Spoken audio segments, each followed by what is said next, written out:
Hello everyone, my name is Karl Seyram and today I'll be presenting on address and multiplexers. These are fundamental building blocks of computers and digital systems. Digital circuits are mainly divided into two types, combinational and sequential. So today we are focusing on combinational circuits where the output depends only on the current input. Specifically, we will explore two key components. That is the adders, which handle binary addition, and multiplexers, which are used for data selection and routing. An adder is a digital circuit that performs binary additions. There are several types of adders, including the half adder, full adder, and the ripple curry adder. Adders are widely used in calculators, processors, and digital signal processors, especially in the arithmetic logic unit or the LO. A half adder has two single-bit binary numbers A and B.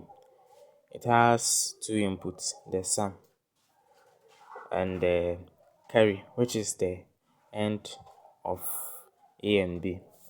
It's simple, but it doesn't account for a carry in from a previous stage, so it's limited to adding only 2 bits. So this is a graphical representation of a half adder.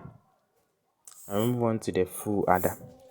So a full adder extends the half adder by including a third input, the carry in.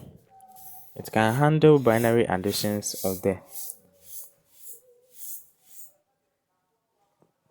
three inputs A, B, and C. The outputs are the sum and the carry out, which can be passed to the next full adder in multi-bit operation. This makes it suitable for real-world binary addition. So this is also a graphical representation of a full adder. Now move on to the ripple carry adder. So when multiple full adders are connected in a series, we get a ripple carry adder. This can add binary numbers with more than 1 bit, like 4-bit or 8-bit numbers.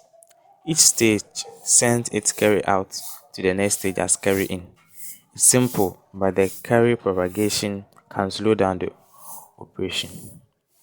So this is a graphical representation of a ripple carry adder.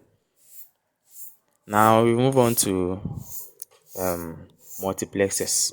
So a multiplexer, or MUX in short, is a device that selects one input from many and forwards it to the output. It uses select lines to control which input is passed through. It acts like a switch. Only one path is active based on the selected signal.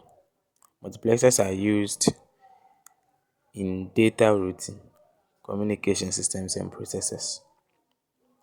So this is a multiplexer. This is a simple one. Now we move on to a 2x1 multiplexer. So 2x1 multiplexer has two data inputs, A and B, one select line and one output. If the select line is 0, input A is passed to the output. If it's 1, input B is selected. The logic equation is y equals A and not S plus B and S. So it's a basic but useful example of how MUXes work. So this is a graphical representation of a 2x1 multiplexer. Now moving on to 4x1 multiplexer. So a 4x1 multiplexer has 4 inputs A, B, C, and D with 2 select lines, that's S0 and S1. Depending on the combination of the select lines, only one of the 4 inputs is passed to the output. For example, if the select lines are 1 and 0, input C will be sent to the output. This type of MUX or multiplexer is commonly used in control logic and memory addressing. This is also a diagram of a multiplexer, a 4x1 multiplexer.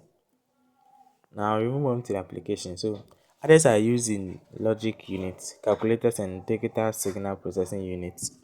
Multiplexers are found in control logic, communication circuits, and memory data selectors. So these devices form the backbone of how computers and embedded systems operate. Others help computer perform arithmetic, while multiplexers help them make choices between multiple data inputs. Both are fundamental to data design, and learning them gives us a deeper understanding of how computing hardware works. So that wraps up my presentation on others and multiplexers.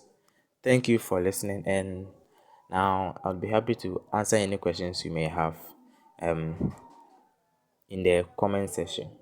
Thank you once again.